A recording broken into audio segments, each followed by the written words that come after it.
Je suis Antoine Guédou-Vissetogbe, président du parti Grande Solidarité Républicaine GSR.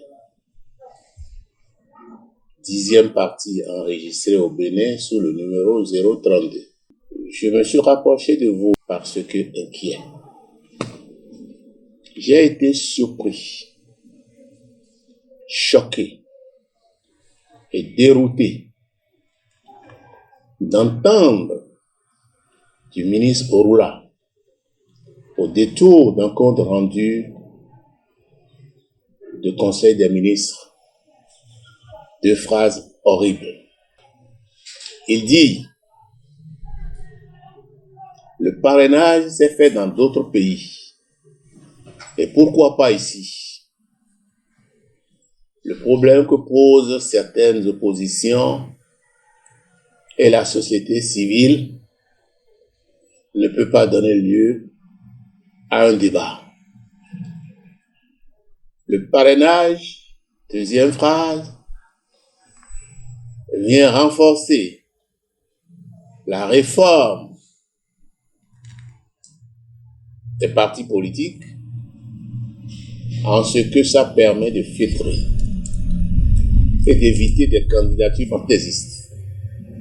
Je prends le premier point de sa déclaration. Je dis que je suis choqué parce que lorsque je suis face à des intellectuels que je sais très intelligents par ailleurs, je ne peux pas comprendre qu'on oublie sa dignité pour verser de façon irréversible dans l'incohérence. C'est vrai, le parrainage se fait dans d'autres pays. Mais il reste quelque chose que M. Orula n'a pas élucidé et qui doit revenir expliquer. Dans les autres pays, est-ce qu'on va demander le parrainage à son adversaire? Pourquoi veut-on que nous allions demander le parrainage à M. Patrice Talon, qui est notre adversaire dans la compétition qui va s'engager? Ça n'a aucun sens. Personne n'est contre le parrainage. Personne n'est contre le filtrage. Mais la forme malicieuse qu'on va lui donner ici, c'est ça que nous refusons. Dans d'autres pays, il y a eu le parrainage populaire. Pourquoi n'ont-ils pas choisi ça? Et dans beaucoup de pays. Prenons même les pays de l'UEMOA, où sur le plan économique, nous avons en commun beaucoup de dispositifs prudentiels. Pourquoi on ne peut pas faire une projection dans le même sillage au plan politique et avoir des dispositifs prudentiels communs? C'est du leurre. Et je voudrais saisir cette occasion pour dire avec force, je dis bien avec force, que le GSR déplore cette situation qui va en s'agrandissant. En 2019, on a tué. Pourquoi? Pour rien du tout. Pour ce qu'ils ont appelé le certificat de conformité. Aujourd'hui, on s'apprête encore à verser le sang de nos concitoyens pour la nouvelle dénomination qu'ils ont trouvée, le parrainage. Ils vont bientôt parler de certificat de parrainage. Si moi je suis candidat, le président Talon et moi, nous sommes des adversaires s'il est candidat. S'il n'est pas candidat, les gens de son parti, de ces 2 cartels siamois, sont mes adversaires. Pourquoi je dois aller négocier avec mes adversaires le parrainage? Ça n'a pas de sens. Ça n'a pas de sens. Ça n'a vraiment pas de sens. Et deuxième chose, ils vont nous dire bientôt Parce que monsieur a dit, et c'est sa deuxième phrase, le jeu est ouvert. C'est une pseudo-ouverture. C'est quelle ouverture? C'est quelle ouverture? Ils vont nous dire le jeu est ouvert. Et passer derrière pour aller dire à leur mère, dépendant, qu'ils ont nommé de façon éhontée, en plein processus, de ne pas nous accorder le parrainage. Nous n'allons pas verser dans la duperie, dans la rouerie. Le parrainage sous cette forme-là, non.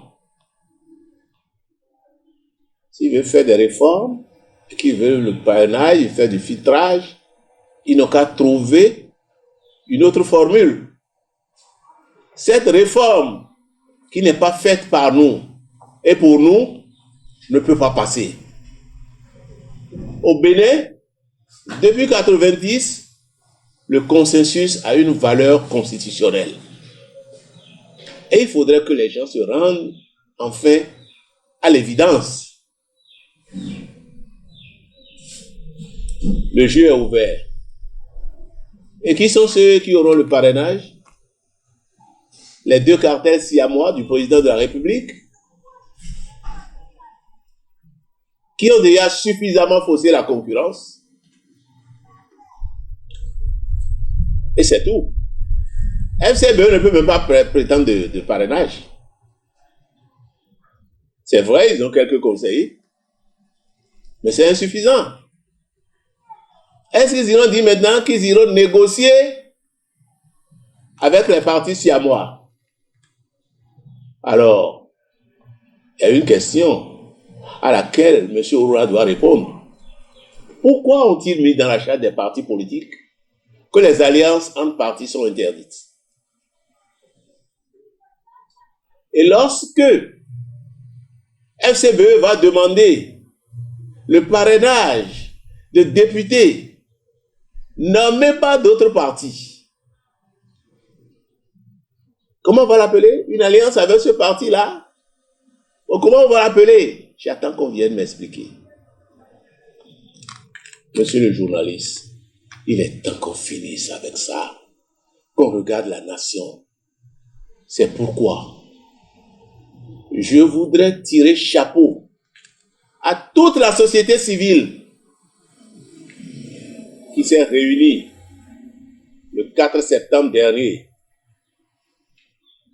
pour trouver les voies et moyens nécessaires à cette sauvetage-là qui nous empêchera de voir à nouveau le sang de nos frères couler. À cette sauvetage qui nous permettra de voir le Bénin décoller sur des bases saines et non sur de la mauvaise foi. Je dis bien de la mauvaise foi. On nous avait dit, on a empêché tout le monde d'aller aux élections législatives. Et on nous avait dit, c'est parce que vous ne voulez pas aller. Aujourd'hui, on se rend compte qu'en réalité, tout était fait pour avoir un parlement monocolore qui permettra de rentrer dans ces sales besognes-là. Le président Talon nous a dit qu'il est légaliste. Il respecte la loi. À un tour de bras, il fait référence à la loi. Mais c'est là, déjà, qu'il doit commencer. Ça doit commencer par lui-même. Parce qu'il est le premier garant de la loi. Ou les Béninois. Alors je dis, je salue l'action de la société civile et je les encourage à faire la médiation jusqu'au bout pour que le sang ne coule plus dans ce pays. Nous avons besoin de paix. Nous avons besoin de paix. Nous avons besoin de paix. Et à tous les partis politiques, autres que les deux partis siamois, je crois qu'ils constatent avec moi ce qui se passe. Ils ne sont pas mieux lotis que nous. Je leur dis, à la face du monde, le devoir les appelle.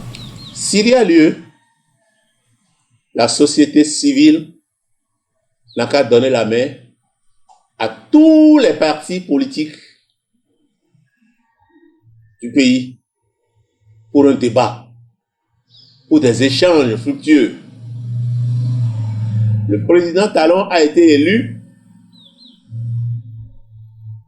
pour diriger le pays en bon père. On ne lui a pas vendu le pays. Pour qu'il se comporte tel qu'il le fait là, ce n'est pas une propriété privée. C'est un appel fort que le GSR lance à la société civile pour qu'elle aille jusqu'au bout. Le GSR est prêt à répondre à son appel pour un dialogue franc et invite tous les partis politiques qui aujourd'hui sont à la traînée des décisions d'une minorité. Le GSR leur demande de répondre s'il y a lieu à l'appel de la société civile.